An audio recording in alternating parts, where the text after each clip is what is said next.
রহমতুল্লাহ বরকাত। সম্মানিত দেশবাসী, আমি cancer specialist doctor SM. Sarwar. আপনাদেরকে একজন রোগী অনেক চিকিৎসা করে সুস্থ হন নাই, আমাদের চিকিৎসা সুস্থ হয়েছেন, আমরা ওনাকে আপনাদের সাথে পরিচয় করে দিচ্ছি। আপনার নাম কি?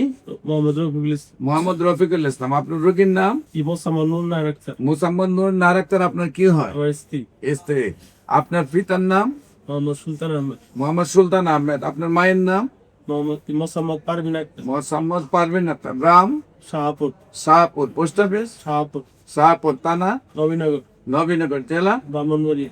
ব্রাহ্মণবাড়িয়া। আপনার ওয়াইফের কি সমস্যা হয়, কোথায় চিকিৎসা করেন, কে চিকিৎসা করছেন এবং কিভাবে সুস্থ হয়েছেন একটু বলেন। আমার স্ত্রী প্রচন্ড ব্যথা হইতো বুকে, তখন আমি আমার ভাই আছে একজন ডক্টর, এবার কেয়ার হসপিটালে বসে ভাইয়ের মাধ্যমে আমি দেশক্ষেত্রী বেগম খালেদা জিয়া যে ডক্টর ছিল প্রফেসর শামসুল আলী স্যারের কাছে সর্বমূল্য হয়। আপনি শামসুল আলম স্যারকে দেখাইছেন? জি, প্রফেসর শামসুল খালেদা জিয়ার ডাক্তার যিনি ছিলেন। জি। দেখানোর পরে স্যার আমাকে 2বার ERCP করছে। আমাদের প্রথম ERCP করে পাথর বাই করে দিছে, বলছে আলহামদুলিল্লাহ ভালো হয়ে যাবে। একটা স্টেল লাগাই দিয়েছিল, বলছে 3 মাস পরে আসেন আপনার রোগী ভালো হয়ে যাবে। 3 মাস যাওয়ার আগে আবার ব্যথা হচ্ছে, এবার আবার নিয়ে আসছি। নিয়ে আসার পরে বলতেছে স্যার যে আরো কিছু পাথর আছে, এগুলো বাই করে দিলে ইনশাল্লাহ ভালো হয়ে যাবো। তারপর আবার ERCP করাই, পাথর বের করে দেয়। এরপরে আবার 3 মাস না যেতে আবার ব্যথা হয়, তখন আমি আবার MRI করাই। MRI করার পরে দেখেছি পাথর রয়ে গেছে। তখন আমি ইউটিউবে সার্চ দেওয়ার পরে আমি ক্যান্সার স্পেশালিস্ট অধ্যক্ষ এস.এম. সারোয়ার স্যারের সন্ধান পাই। তারপরে আমি আপনার চেম্বারে আসি।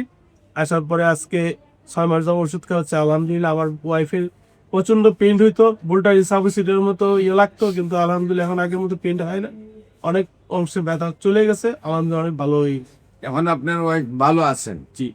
সম্মানিত দেশবাসী, বিশেষ করে এরকম যে সকল জটিল রোগীগুলা বাংলাদেশ, ইন্ডিয়া, সিঙ্গাপুর বড় বড় ডাক্তারদের চিকিৎসা করে সুস্থ হন নাই, সেই সব রোগীদের সাক্ষাৎকার পাবেন আপনারা ক্যান্সার গবেষক অধ্যক্ষ ডাক্তার এস.এম. সারোয়ার। ইউটিউবে সার্চ করলে প্রায় 5,500 ঊর্ধ্বে রোগী সুস্থতা পাবেন। ইউটিউব, ফেসবুক, গুগল, টিকটক, ইনস্টাগ্রামে। বিশেষ করে আমি বলবো যে সারা ওয়ার্ল্ডের ডাক্তাররা যেখানে বলেন ক্যান্সার, কিডনি, থ্যালাসেমিয়া, এইডস, এই রোগগুলোর কোনো চিকিৎসা নেই। মৃত্যুর আগের দিন পর্যন্ত ওষুধ খাইতে হবে, এবং এই রোগগুলো হলে আমরা সাময়িক চিকিৎসা দিয়ে থাকি, একসময় মৃত্যু হইতেই মেনে নিতে হয়। খুবই সামান্য পয়সায় হোমিওপ্যাথিকের চিকিৎসা হয়, যেখানে লক্ষ লক্ষ টাকা চিকিৎসা করে খরচা করে সুস্থ না হয়, আল্লাহর অশেষ রহমতে হোমিওপ্যাথিকে সম্পূর্ণভাবে সুস্থ হয়। যে কোনো প্রয়োজনে স্ক্রিনে দেওয়া নম্বরে যোগাযোগ করার জন্য আহ্বান জানিয়ে শেষ করছি। সবাইকে ধন্যবাদ। আসসালামু আলাইকুম ওয়া রাহমাতুল্লাহি ওয়া বারাকাতুহু।